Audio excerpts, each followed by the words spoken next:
Hello my dear students, we are reading our chapter number 6. In previous 3 parts or you can say 3 classes, we read 3 topics of this lesson.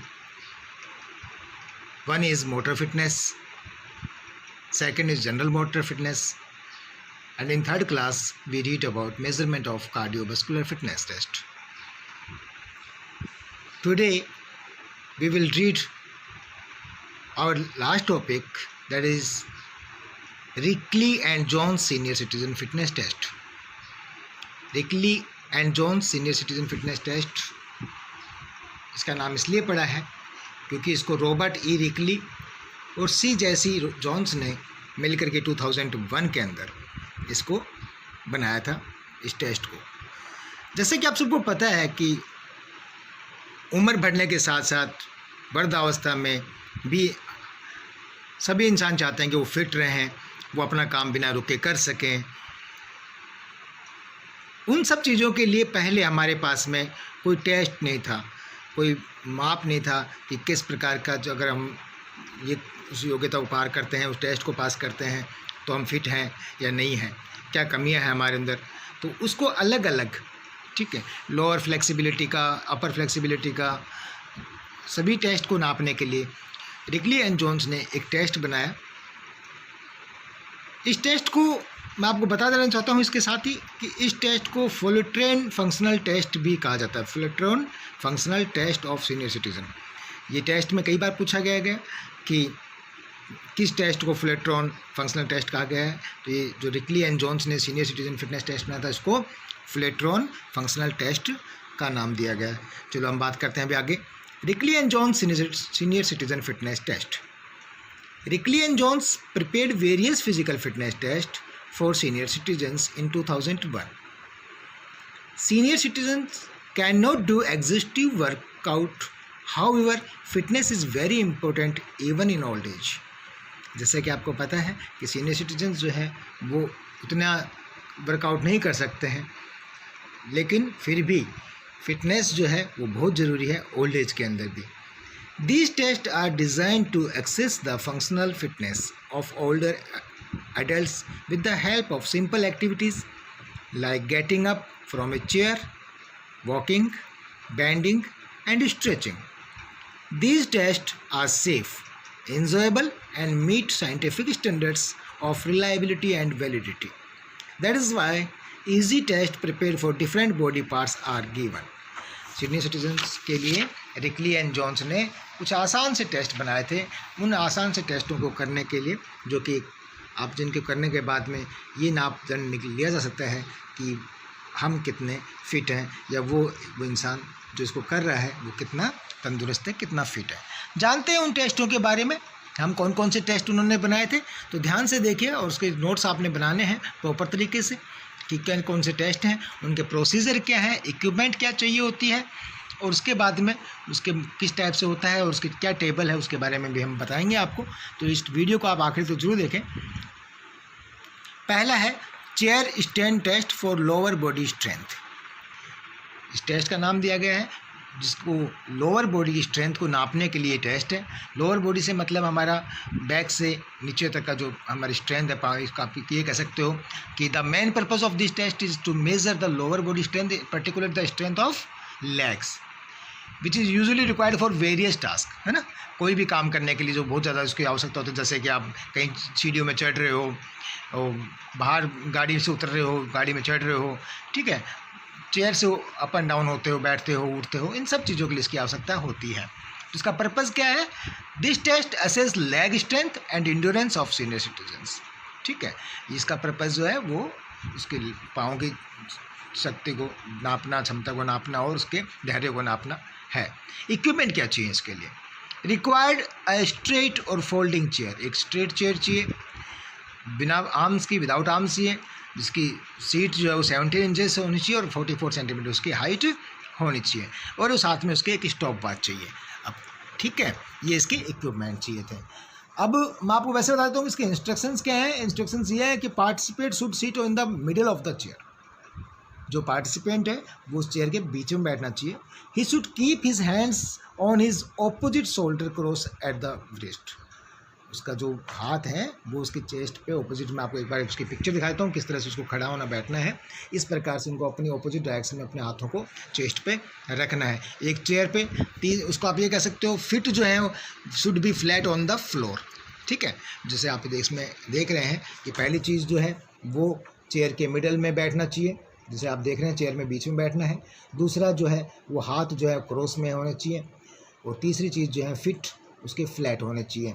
और fourth जो है back should be erect, और जो पीछे कमर है वो सीधी होनी चाहिए उसकी, ठीक है। और पांचवी बात यह है कि repeat standing up and sitting down for 30 second. उसको करने के लिए 30 सेकेंड तक आपको बैठना है और उठना है चेयर के ऊपर। क्लियर है? ये 5 इसके पार्टिसिपेंट्स के इंस्ट्रक्शंस होते हैं। प्रोसीजर क्या है इसका? आपने चेयर को दीवार के साइड में लगाना है, keep the chair against the wall, the participant seats in the middle of the seat. और जो हमने आपको इंस्ट्रक्शंस बताए थे उनको आप प्रोसीजर में कन्वर्ट कर सकते हो, लिख सकते हो कि अगर प्रोसीजर पूछा जाए तो उसको ऐसे बैठना चाहिए, उसके हाथ यहाँ होने चाहिए, पाँव जमीन पर सीधे होने चाहिए, और 30 सेकंड तक अप एंड डाउन उसको उठना और बैठना होता है। अब अगर वो 30 सेकंड तक कितनी बार उठता और बैठता है उसका मापदंड हमको देखना होता है कि अगर उसकी एज, हम एग्जाम्पल के लिए लेते हैं कि सपोज किसी की एज 60 ईयर्स है, तो 60 ईयर्स के अंदर अगर वो 14 से कम बैठता है, ठीक है, ये मैन के लिए है, और वुमेन के लिए अगर वो 12 से कम उठते बैठते हैं तो वो बिलो एवरेज है। 14 to 19 के बीच में अगर वो उठक बैठक चेयर के ऊपर लगा देते हैं तो वो एवरेज है, और 19 से ज़्यादा अगर लगाते हैं 30 सेकंड के अंदर तो वो अबाव एवरेज है। इसी प्रकार गर्ल्स के लिए, लेडीज़ के लिए जो है वो 12 to 17 और मोर देन 17। अबाव एवरेज है मोर देन 17 निकालते तो, और एवरेज है 12 to 17। इस प्रकार से बाकी टेबल जो है ये है। अब हम बात करते हैं दूसरे टेस्ट के बारे में। तो दूसरा टेस्ट जो है वो हमारा, उसका नाम है arm curl test for upper body strength. जैसे कि हमने पहले लोअर बॉडी स्ट्रेंथ के बारे में बात किया जिसमें लेग स्ट्रेंथ को नापने के लिए था चेयर स्ट्रेंथ टेस्ट, और यह है arm curl test for upper body strength. इस ऊपर का जो हमारे है बाजुओं में कितनी है, हाथों में कितनी जान है, कितनी ताकत होती है, कितनी ताकत है मतलब, उसको नापने के लिए। The arm curl test is a test to measure the upper body strength of senior citizens और ओल्ड पीपल। सीनियर सिटीजन्स को या ओल्ड पीपल को जो उनके अपर बॉडी स्ट्रेंथ को नापने के लिए ये टेस्ट है। इसका पर्पज़ क्या है? This test measures upper body strength and endurance. ये उसकी अपर बॉडी स्ट्रेंथ को नापता है, ये इसका पर्पज़ है, ठीक है। और इसके अंदर इक्विपमेंट क्या चाहिए? इसमें इक्विपमेंट अगर वुमेन है तो उसको 5 पाउंड का मतलब लगभग नियर अबाउट 2.5 किलो 2.5 kg, और वुमेन है तो, और मैन है तो 8 पाउंड का वेट का एक, इसको अपन डंबल बोल सकते हो, इसको डंबल हमें चाहिए। तो 8 पाउंड से मतलब नियर अबाउट 3.5 पौने 4 किलो का जो है डंबल मैन के लिए, और 5 पाउंड वेट का वुमेन के लिए डंबल होना चाहिए। एक चेयर चाहिए विदाउट आर्म की, और एक स्टॉप वॉच चाहिए, ठीक है। इसका प्रोसीजर नॉर्मली क्या होता है कि the aim of the test is to find out the maximum number of arm chairs that one can complete in 30 second. 30 second के अंदर वो उसके अंदर जो आर्म कर्ल है वो कितना परफॉर्म करता है। आर्म कर्ल से मतलब है कि आपने, जैसे सबसे पहले आपको जैसे मैं दिखा देता हूँ, आर्म कर्ल क्या है कि आपका हाथ स्ट्रेट रहेगा, इसके जो नॉर्मली प्रोसीजर के अंदर उसमें आपने डंबल जो है फिंगर्स बाहर की तरफ से लेते हुए पकड़ना होता है, फिर इसको सीधी साइड में यानी अपनी ऊपर की साइड में ले जाते हुए, और इस प्रकार से इसको अपर साइड में ले जाना होता है, यानी फिर नीचे लाना है, फिर ऊपर ले जाना है, फिर नीचे लटकाना है हाथ को पाँव के बराबर में, और फिर ऊपर उसको लेके जाना है। इस प्रकार से 30 सेकंड के अंदर आपने करना है, ठीक है। ये जैसे आपने फ़ोटो में देखा है। और 30 सेकंड में वो कितना कर पाते हैं इससे अपना अपर स्ट्रेंथ का नापा जाएगा। तो इसमें अगर हम टेबल देखें तो सपोज़ मान लो कि अगर मैन के लिए देखते चलते हैं तो मैन के अंदर इसमें अगर 60 ईयर्स का मैन है और वो 16 से बिलो करता है, 16 से कम 30 सेकंड में करते हैं अप और डाउन हाथ में जो डंबल से, तो वो बिलो एवरेज है। 16 to 22 एवरेज है, और मोर देन 22 अबाव एवरेज है। अगर 22 से ज़्यादा करते हैं तो वो अबाव एवरेज है। सेम फॉर द वुमेन, अगर 13 से कम करती हैं तो वो बिलो एवरेज है। 13 to 19 एवरेज है, और more than 19 is above average है। और इसी प्रकार से ये टेबल का बाकी का जो है वो है अपनी अपनी एज के मुताबिक हम देख सकते हैं। तो इस रिकॉर्ड को भी आप अपना नोटबुक में उतारें, नोट्स के अंदर उतार सकते हैं। तीसरे टेस्ट की अगर हम बात करें जो सीनियर सिटीजन टेस्ट है वो है हमारा chair sit and reach test for lower body. Chair seat and reach test. जैसे कि आप पता है, नाम से पता चल रहा है कि चेयर पे बैठना होता है और रीच कहीं पे पहुंचना होता है। पहुंचना किस पे होता है? आपके पाँव के टो तक। ठीक है, सबसे पहले मैं इस टेस्ट की फ़ोटो दिखा देता हूँ ताकि आपको आराम से समझ में आ जाए। ये इस प्रकार से टेस्ट को हम chair seat and reach test कहते हैं। आपने सिंपली एक चेयर पर बैठना है, उसके आगे बैठना पड़ता है कॉर्नर के अंदर, उसको इस तरह से बैठना है ताकि आप आराम से सेफ बैठे रहें। पाँव को आपको, एक पाँव जो है आपका वो बैंड रहेगा, फ्लैट फुट उसका जो है फ्लैट ज़मीन पर रहेगा, दूसरा पाँव जो है वो सीधा रहेगा। और आपको इस सीधे पाँव के जो टो है इसको दोनों हाथों से पकड़ने की कोशिश करनी है, प्रयास करना है। अंगुलियां सीधी रहेंगी, हाथ जो है अपने वो दोनों मिला करके सीधे हाथ को ले जाना है, अंगुलियां खिंची हुई आगे की तरफ रहेंगी और इसको लेके जाना है। मैं आपको बता देता हूँ इसका पर्पज़ क्या है, जैसे कि आपने इसमें पढ़ते हैं पहले। The chair sit and reach test is a part of the senior fitness test protocol and is designed to test the functional fitness of seniors। पूरी क्रियात्मक फंक्शन जो उसकी योग्यता है उसको नापने के लिए इसमें कमर का टेस्ट, स्ट्रेच का टेस्ट, सारे टेस्ट जो इसके अंदर आ जाते हैं कि उनकी कमर किस प्रकार से काम कर रही है, उसकी क्या उसका फंक्शनल फिटनेस है, उसको नापने का ये टेस्ट है। It is a variation of the traditional seat and reach flexibility test. ठीक है, ये सिंपली आप जो बैठते हैं और पहुंचते हैं उसी का एक फ्लेक्सिबिलिटी टेस्ट है। पर्पज़ क्या है? This test measures lower body flexibility. इस टेस्ट से आपके लोअर बॉडी की जो फ्लेक्सिबिलिटी है उसको नापने का पर्पज़ है। इक्विपमेंट क्या चाहिए इसके लिए? एक रूलर चाहिए, यानी एक, उसके अलावा एक चेयर चाहिए, एक स्ट्रेट बैक और फोल्डिंग चेयर, मतलब इसको चेयर जो है वो सीधा, उसके पीछे जो कमर वाला सीधा स्ट्रेट बैक होना चाहिए, या फोल्डिंग चेयर भी हो सकती है लेकिन जो सीधी रहे। 17 इंचेस की सीट हो और 44 सेंटीमीटर उसकी हाइट हो। तो ये इसका टेस्ट का जो है तरीका तो मैंने आपको बताया, ये इसका प्रोसीजर है। Normally the participant sit on the edge of the chair. Secondly, one foot should remain flat, जैसे कि आपको बोल रहा हूँ मैं, on the floor, while the other leg should be extend forward with the knee in straight position. Clear? You can say कि heels should be on the floor and ankle should be bent at 90 degree। तो this is the procedure. उसके बाद में अपने पाँव से, अपने हाथ से इसको पकड़ना होता है। Place one hand on the top of the other with tips of the middle finger at the same level. Instruct the participant to inhale and then exhale. Reach forward towards the toes by bending at the hip. Clear? Next, इसका table. अगर आपने इस प्रकार का जो test करते हो, इसका जो टाइमिंग आप जो इसको पकड़ने की कोशिश करते हो, अब आपने जैसे इसको टेस्ट को नापा और आपने देखा कि जो आपका टो है, इस टो से आपकी फिंगर कम रह गई है, यानी आप पहुंचने में कितना दूर रह गया है।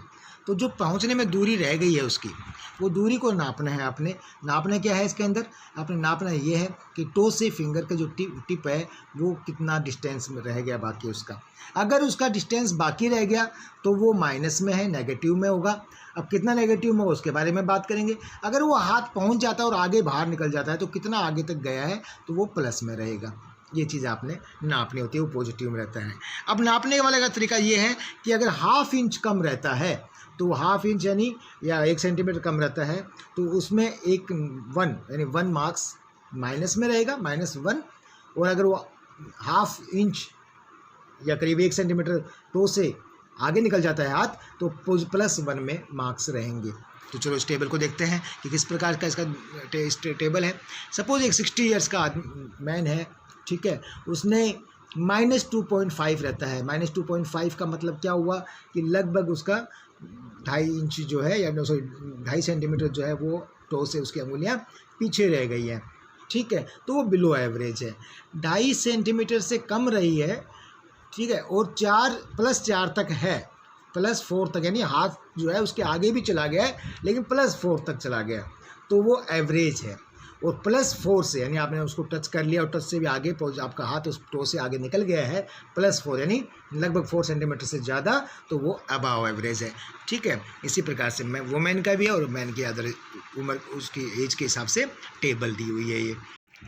इसी प्रकार अगर हम चौथे पॉइंट की बात करें तो उसका वो है back scratch test for upper body flexibility. Upper body flexibility का टेस्ट के लिए बैक स्क्रैच टेस्ट है। इसका purpose, this test help to assess the upper body shoulder flexibility which is essential for a person to perform various jobs such as combing hair, putting on overhead garments, reaching for a seat belt, etc. तो the shoulder test is a simple flexibility test to determine if the hands can be brought together behind the back, particularly the shoulders. Simply ये test जो है ये scratch simple flexibility test है, जो कि आपके दोनों हाथों को पीछे की तरफ लेके जाना है behind the back, particular the shoulders. This test is part of the fitness programs as an alternative to the back saver seat and reach test. ठीक है, पीछे की जो इस प्रकार का टेस्ट जो है इसका पर्पस जो होता है, सपोज आप अपना कंधे का जो फ्लेक्सिबिलिटी है, शोल्डर का फ्लेक्सिबिलिटी वो कैसा है, आपके हाथ अप एंड डाउन कैसे हो पाते हैं, उसकी टेस्ट के लिए है। इस प्रकार का टेस्ट क्यों किया जाता है? क्योंकि कई चीज़ों में काम आते हैं। आपको अपने बालों को मतलब उस एज के अंदर बालों को कंघी करने के लिए, अपने कोई ऊपर जहाँ से अपने हेड से ऊपर कोई सामान है उसको पकड़ने के लिए, उस पर रखने के लिए, गारमेंट्स को वगैरह को, या फिर सीट बेल्ट वगैरह लेने के लिए पीछे से गाड़ी में वो लगाने के लिए, तो अपने पूरे शोल्डर्स का मूवमेंट होता है। ऐसे मूवमेंट के टेस्ट के लिए ये हमारा फ्लेक्सिबिलिटी टेस्ट है। इसका पर्पस क्या दिया है इसमें कि this test measures upper arm and shoulder girdle flexibility. इसमें थोड़ा शॉर्ट में बता दिया गया है कि ये टेस्ट जो है ये आपके अपर आर्म और शोल्डर की ग्रेडल फ्लेक्सिबिलिटी के लिए टेस्ट दिया है। इक्विपमेंट कुछ नहीं चाहिए इसके लिए, क्योंकि आपने खाली इस टेस्ट को जैसे इसमें दिखाया हुआ है, ये आपको पीछे की तरफ दोनों हाथ लेके जाने हैं और अपनी अंगुलियों को एक दूसरे हाथ से, एक राइट हैंड आपने सपोज ऊपर से लिया है और लेफ्ट हैंड को आपने नीचे से लिया है, दोनों की अंगुलियों को पकड़ने का या टच करने का प्रयास करना होता है। इससे हमें हमारे शोल्डर्स की फ्लेक्सिबिलिटी का अनुमान लग जाता है, योग्यता पता लग जाती है कि कितनी है। ठीक है, तो ये इसके पर्पस थे। और इस टेस्ट को जो है नॉर्मली अगर आप if the finger tips touch then the score is 0। अगर आपकी फिंगर टिप्स जो है वो टच हो जाती हैं तो स्कोर 0 है। If they do not touch measures the distance between the finger tips. उनका आपने अगर टच नहीं होती हैं तो उनका फिंगर टिप्स का डिस्टेंस नापना है और नेगेटिव स्कोर में नापा जाएगा वो। If they overlap measures the distance positive score. अगर वो ओवरलैप हो जाता है, अंगुलियां क्रॉस हो जाती हैं, तो वो पॉजिटिव स्कोर में आएगा, जैसे हमने पिछले टेस्ट में पढ़ा था। Let the participant practice device and then 2 trials be conducted. Clear? इसका प्रोसीजर जो है उसको 2 बार उसको प्रयास करना चाहिए और दोनों में से जो भी बेस्ट हो उसका रिकॉर्ड आपने मेंटेन करना है। स्कोरिंग का क्या है कि record the best score out of the 2 trials. First of all जो सबसे नज़दीक अंगुली पहुंची थी उसका रिकॉर्ड आपने मेंटेन करना होता है। 1 सेंटीमीटर, नॉर्मली 1 सेंटीमीटर का अगर उसका डिस्टेंस दूर रह गया तो उसको आप 1 मार्क्स देंगे। अगर दूर रह गया तो -1 में, और पास क्रॉस हो गया तो +1 में है। ये इसका प्रोसीजर है मार्क्स देने का। अब इसके टेबल के मुताबिक देखें, टेबल में जो थोड़ा सा इसके अंदर क्या है ये देखो। हाँ, अगर 60 ईयर्स की एज है किसी भी इंसान की और वो उसको 625 to 0, यानी एक्चुअली -625 to 0 होना चाहिए कि -65 अगर है उसका इससे कम है तो वो बिलो एवरेज है। उसके हाथों का डिस्टेंस जो है 0 मतलब क्या है कि टच हो रही है, सिर्फ टच हो रही है। ठीक है, टच हो रही है तो इसमें अगर टच हो रही है तो वो वहाँ तक, और 0 से अबाव है, 0 से ज़्यादा यानी उसकी अंगुली क्रॉस हो गई है तो वो अबाव एवरेज है। क्रॉस हो गई तो अच्छी बात है। 65 to 69 की कोई एज है तो अगर वो डिस्टेंस जो है वो 1 सेंटीमीटर का रह गया है बीच में, दोनों अंगुलियों के बीच में डिस्टेंस जो है वो 1 सेंटीमीटर से कम का रह गया है तो फिर वो अबाव एवरेज है। 0 से ज़्यादा वो है, ज़्यादा उसकी यानी 0 से भी अबाव चली गई है, अंगुली क्रॉस हो गई है तो वो अबाव एवरेज है अगर 60 ईयर्स की एज है तो। इस प्रकार की इस टेबल से हम लोग पता लगा सकते हैं कि कौन सा इसका बेस्ट रिजल्ट है। ये इसका टेस्ट रिपोर्ट था। अब हम 5वें टेस्ट की बात करते हैं इसी प्रकार से, वो है बेटा 8 foot up and go test for agility.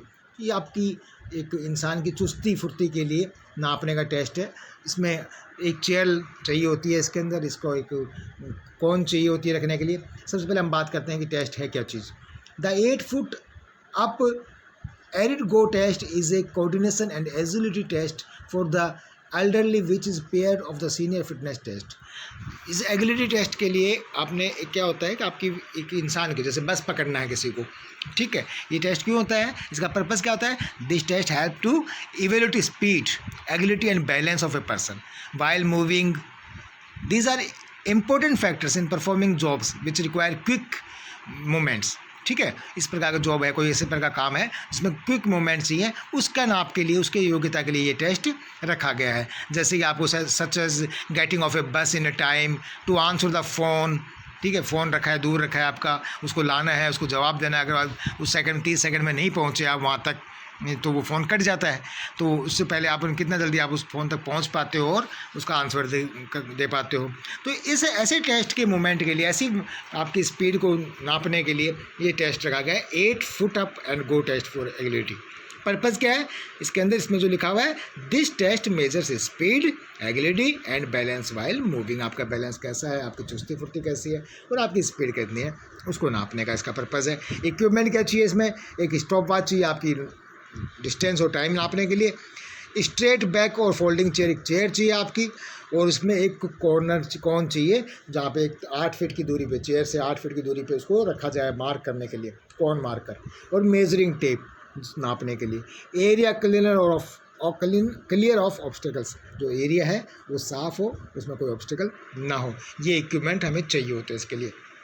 इसकी फ़ोटो अगर मैं आप दिखाऊं तो इस प्रकार से है कि जैसे ये चेयर रखी हुई है, चेयर से 8 फीट की जो दूरी है उसके आपको ये कॉर्नर रखना होता है। इस यहाँ से उठ करके बड़ी स्पीड से और बैलेंस बनाते हुए इसको क्रॉस करके वापस आके अपने चेयर पे बैठना होता है। क्लियर है। इसको प्रोसीजर आपको है, keep a chair next to the wall and place the cone mark 8 feet away in front of the chair. The participant is initially completely seated, hands resting on the knees. Clear, normal बैठना है अपने हाथों को घुटने पर रखते हुए relax होकर के, ठीक है। On the command go, stop watch is switched and the participant stands and walk. दौड़ना नहीं होता है इसके अंदर, चलना होता है, ठीक है, जल्दी जल्दी चलना होता है। As possible towards the cone, turns around and return to the chair to sit down. वापिस आना है और बैठ जाना है। Time is noted as he sits down on the chair. जैसे ही वो बैठता है चेयर पे जाकर के वापस आके बैठते हैं, उस टाइम को नोट करना होता है। 2 ट्रायल दी जाती है, 2 trials are given per participant. Clear है। अब स्कोर कैसे करना है इसको, the best trial is recorded to the nearest 1/10 second, यानी 1 सेकेंड के 10वें हिस्से का नापना है आपने। अब उसके मुताबिक उसने कितना टाइम कवर किया है, वो 1 चक्कर लगा के वापस आके बैठने में, उसको हम टेबल के अंदर देखते हैं कि कौन सा रिकॉर्ड बेस्ट है। ये रिकॉर्ड है इसका। Recommendation range for 8 foot up go test के लिए 60 ईयर का कोई व्यक्ति है तो वो अगर 5.6 सेकेंड से ज़्यादा टाइम लगाता है तो वो बिलो एवरेज है। 5.6 से और 3.8 के बीच में अगर टाइम कवर करता है तो एवरेज है, और 3.8 सेकंड से कम में अगर वो डिस्टेंस कवर कर लेता है तो वो अबव एवरेज है। और उसी के प्रकार से ये टेबल दी हुई है सभी एज ग्रुप के लिए, मैन और वुमेन के लिए। तो ये था टेस्ट बेटा हमारा 8 foot up and go test. और लास्ट टेस्ट है वो है 6 minute walk test for aerobic endurance. आपके 6 मिनट का वॉक टेस्ट होता है। एक ग्राउंड है, छोटा सा ग्राउंड बनाना पड़ता है जिसकी चौड़ाई 5 यार्ड की है और लंबाई जो है उसकी लगभग 40 यार्ड्स की दे रखी है इसके अंदर, ठीक है। तो ये 20 यार्ड्स की दे रखी है, तो 20 यार्ड का जो है इसमें नाप बनाना आता है। This 6 minute walk test is design to the test functional fitness of senior citizen. Complete उसका फिटनेस टेस्ट की जांच इस टेस्ट से हो जाती है। पर्पज़ क्या है इसका, this test help to assess the aerobic fitness clear of a person which is an essential component for walking distance, stair climb, shopping, sightseeing etcetera. इसका मकसद होता है कि आप अपने डिस्टेंस को कवर कर सकते हैं, कितनी दूर तक जाके वापस आ सकते हैं, सीढ़ियों को चढ़ना है, शॉपिंग करने जाना है या कोई चीज़ को देखना है तो कितना दूर तक आप देख पाते हैं। इक्विपमेंट क्या रिक्वायर है इसका, वैसे हमने इसमें दिया हुआ है शॉर्ट फॉर्म में। पर्पज़ दिया हुआ है इसका कि this test measures aerobic fitness और एरोबिक एंड्योरेंस। इक्विपमेंट है रिक्वायर्ड मेजरिंग टेप, एक डिस्टेंस नापने के लिए टेप चाहिए, मार्क करने के लिए मार्कआउट चाहिए, और उसको बाद में स्टॉप वॉच चाहिए और एक चेयर चाहिए। उस पर बैठ करके आपने टेस्ट को शुरू करना। टेस्ट में चेयर पे बैठे हो, जैसे गो बोलते हो वहाँ से उठ करके चलना है, पूरा ये डिस्टेंस आपने कवर करना होता है। The 6 minute walk test is a part of the senior fitness test protocol and it is design to test the functional fitness of seniors. It is an adaptation of the Cooper 12 minutes run for a people who use orthopedic devices when walking as well as people who have difficulty in balancing। उन लोगों के लिए जिनको balance की difficulty होती है, चलने में डिफ़िकल्टी होती है, उनके उसको ये टेस्ट कवर करना होता है। The total distance covered in 6 minute is recorded to the nearest metre. यानी आपने 6 मिनट के अंदर कितना डिस्टेंस कवर किया है उस पर चलते हुए, उसको आपने सबसे नज़दीक वाले मीटर से नाप लेना है। इस प्रकार से आपने 4 कोन चाहिए, इसमें चारों कोनों में लगा दिया, इनके बाहर से जाते हुए, ठीक है, इनसे बाहर से चलते हुए आपने एक नाप बना रखा हुआ है, उसके कवर करना है, चलते रहना है। जब आपका टाइम ख़त्म होता है ठीक है, यानी 50 मीटर पर यार्ड का 6 मिनट जहाँ पे ख़त्म होती हैं उस वक्त आपने स्टॉप वॉच को रोका, उस व्यक्ति रुक जाएगा, कितना डिस्टेंस कवर किया है उसके मुताबिक उनका टेस्ट का रिकॉर्ड मेंटेन होगा। वैसे बीच में अगर नहीं चल पा रहे तो बीच में भी रोक सकते हैं कि वो कितना कवर कर सकते हैं, कितना चल सकते हैं ज़्यादा से ज़्यादा। जो ये मार्क बनाया हुआ ग्राउंड है ये 20/5 यार्ड का है, एक साइड 20 यार्ड का है और एक साइड में 5 यार्ड का है। क्लियर है, ये इसका नाप है। तो हम इसकी टेबल देखते हैं। इसकी जो टेबल है वो 60 ईयर्स का व्यक्ति जो है वो अगर 610 मीटर से कम चलता है 6 मिनट के अंदर तो वो बिलो एवरेज है। वो 735 से ज़्यादा चल जाता है, 735 मीटर से ज़्यादा चलता है तो वो अबाव एवरेज है। और इसी प्रकार से इस टेबल के अंदर हम बाकी एज ग्रुप की प्लस मैन और वुमेन का देख सकते हैं पूरा recommended ranges of 4-6 minute walk test का। तो माय डियर स्टूडेंट्स, ये था हमारा रिकली एंड जोन्स का एक टेस्ट जो हमने टॉपिक था इसको पढ़ा। इसमें 6 प्रकार के टेस्ट जो हमने दिए थे वो पढ़े, उनके हमने प्रोसीजर क्या है, पर्पज़ क्या है, इक्विपमेंट क्या चाहिए वो बताया। और पर्पज़ जो है मैंने आपको साथ साथ में बताया है कि इसका ये पर्पज़ प्रोसीजर ये है, किस प्रकार से। प्रोसीजर का मतलब क्या होता है कि उस टेस्ट को कैसे करना होता है, उस टेस्ट को बताना होता है कि कैसे करना होता है। इसका आपने देखना है और अपने जो क्वेश्चंस दिए हैं उसके मुताबिक नोट्स तैयार करने हैं। Thank you and have a nice day.